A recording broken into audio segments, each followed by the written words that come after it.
बिस्मिल्लाहिर्रहमानिर्रहीम। अस्सलाम वालेकुम। मैं हूं अदील वड़ाइच। पाकिस्तान का एक अहम फाइनेंशियल इदारा एक गैर मुल्की इदारे को या गैर मुल्की हाथों में फ़रोख्त करने के हवाले से एक प्लान तैयार किया गया है। ये तैयारियां मुकम्मल कर ली गई हैं।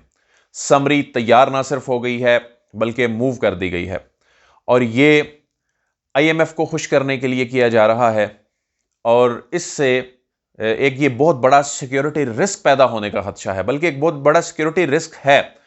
पाकिस्तान का अहम डेटा जो है वो उस गैर मुल्की, बल्कि मैं बता देता हूं, एक बरतानवी कंपनी के पास चला जाएगा, बरतानिया के पास चला जाएगा। ये सिर्फ मामला डेटा की हद तक नहीं है कि डेटा वहां पर चला जाएगा। इसमें एक नया पेंडोरा बॉक्स ओपन हो जाएगा।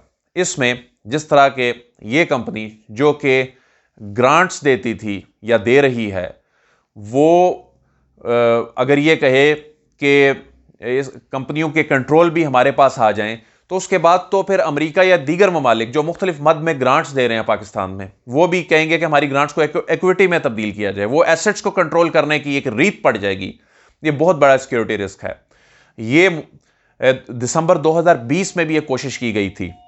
वो कोशिश जो है, वो जो मुतलका हुकाम हैं, उन्होंने इस पर जब झंझोड़ा तो ये मामला कुछ देर के लिए दब गया। लेकिन अब ये जो नया मंसूबा तैयार किया गया है, इससे मुतल्लिक आपको बताने जा रहे हैं।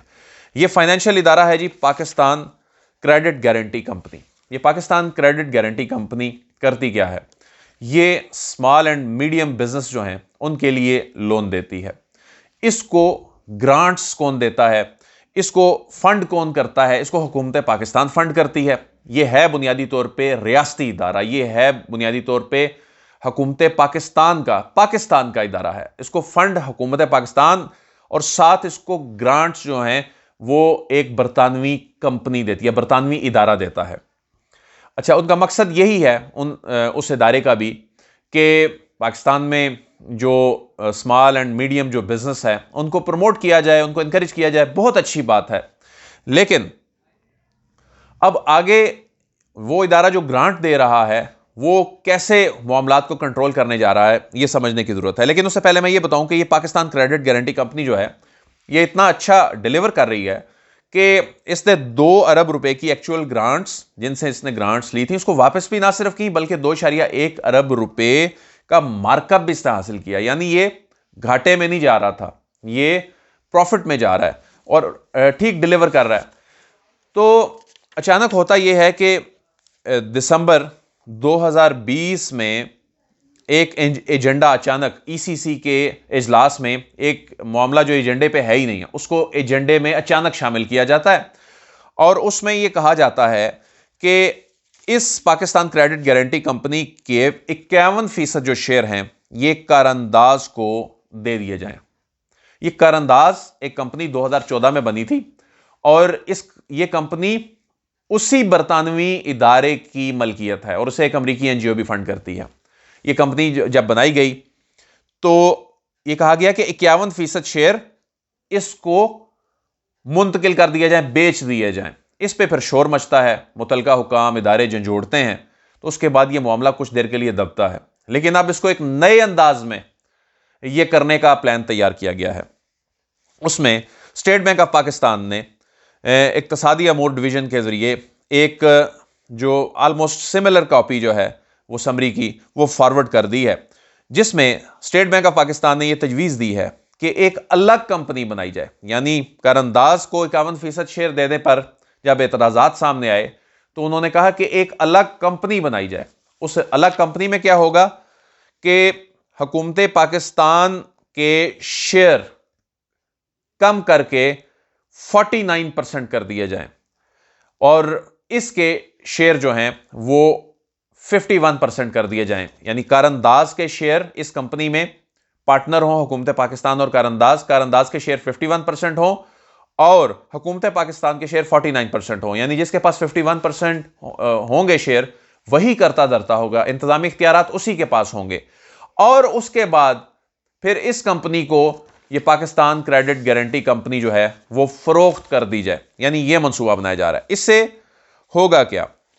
इससे होगा ये कि पाकिस्तान के فائنینشل ادارے جو ہیں ان میں اس برطانوی ادارے کو یا برطانیہ کو اس میں گھسنے کا موقع فراہم کیا جا رہا ہے. جو یہ سمری تیار کی گئی ہے، اگر اس پہ امپلیمنٹیشن ہو جاتی ہے، یہ کمپنی واقعی اس کمپنی کو فروخت کر دی جاتی ہے جس میں 51% کار انداز کے شیئر ہیں، تو اس میں پھر برطانیہ کو یا برطانوی اداروں کو آپ آفیشلی ویلکم کہہ رہے ہیں کہ یہ آپ کے فائنینشل سسٹم میں آ گھسیں. اور اس سے ہوگا کیا کہ آپ کے فائنینشل انسٹیٹیوشنز کا پھر ڈیٹا ان کے ساتھ شیئر ہو جائے گا، ان کے پاس چلا جائے گا. اچھا، معاملہ صرف ڈیٹا چلے جانے کی حد تک ہی نہیں ہے، معاملہ اس سے آگے بھی ہے. ڈیٹا تو چلے ان کے پاس جائے گا فائنینشل اداروں کا، اور یہ بہت بڑا رسک ہے ہی، اس سے بڑے مسائل پیدا ہو سکتے ہیں. لیکن کل کو کوئی اور بڑا ملک کہہ سکتا ہے، کل کو جو آپ کو گرانٹ دیتے ہیں ممالک مختلف مد میں دیتے ہیں، مختلف کیپیسٹی بلڈنگ کی مد میں دیتے ہیں، اور تو اور الیکشن کرانے کی حد تک بھی جو غیر ملکی یہ ادارے ہوتے ہیں یہ کیپیسٹی بلڈنگ کے نام پہ گرانٹس دیتے ہیں، ٹریننگ کے نام پہ گرانٹس دیتے ہیں. اور پاکستان کے بڑے بڑے اداروں میں تربیت اور مختلف کیپیسٹی بلڈنگ کے نام پہ جو گرانٹس آتی ہیں، تو کل کو وہ ممالک بھی کہیں گے کہ ہماری بھی گرانٹس کو ایکویٹی میں تبدیل کیا جائے. وہ پھر گرانٹس دینے کی مد میں پاکستان میں اثاثوں کو کنٹرول کرنے لگ جائیں گے خدا نہ خواستہ. تو یہ بہت بڑا ایک سیکیورٹی رسک بن جائے گا.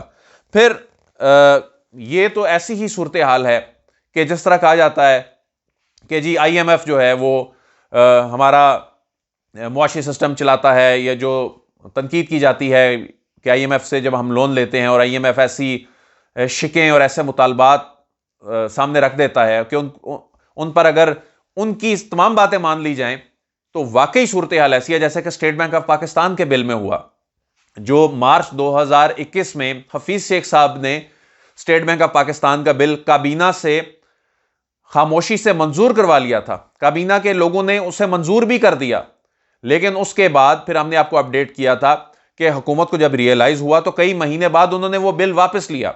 پھر اس کے بعد دوبارہ نیگوسیشنز ہوئیں، پھر اس کے بعد دوبارہ اسٹیٹ بینک کا بل بنا، اس کے بعد آج جو ہے وہ سینٹ سے منظور ہونے کے بعد ایکٹ بن گیا ہے.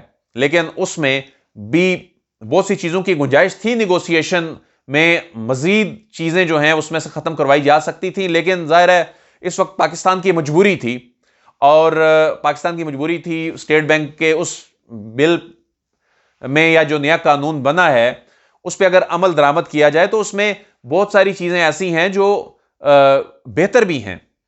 جو منی بجٹ میں ٹیکس ریفارمز کے حوالے سے چیزیں آئی ہیں ان کو اگر واقعی میں اس کے سپرٹ کے مطابق عمل کیا جائے تو اس میں بہت ساری چیزیں بہتر بھی ہیں. لیکن جو غیر ملکی فائنینشیل یہ ادارے ہیں یہ اپنے مقاصد کو بھی دیکھ رہے ہوتے ہیں، انہوں نے عام ٹوسٹنگ بھی کرنی ہوتی ہے.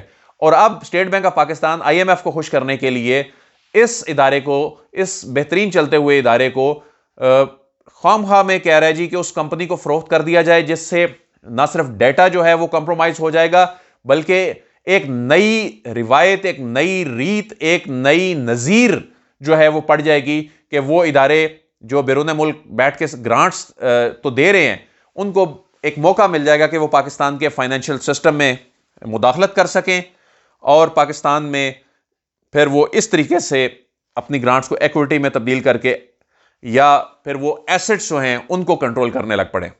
تو یہ ایک بہت بڑا سیکیورٹی رسک ہے. اس پر وزیر اعظم پاکستان کو یا متعلقہ حکام کو نوٹس لینا چاہیے اور اس معاملے کو پر غور کرنا چاہیے کہ کہیں مارچ 2021 کی طرح یہ بھی تو سمری اچانک منظور کروا کر یہ کوئی نیا پنڈورا باکس تو نہیں کھول دیا جائے گا.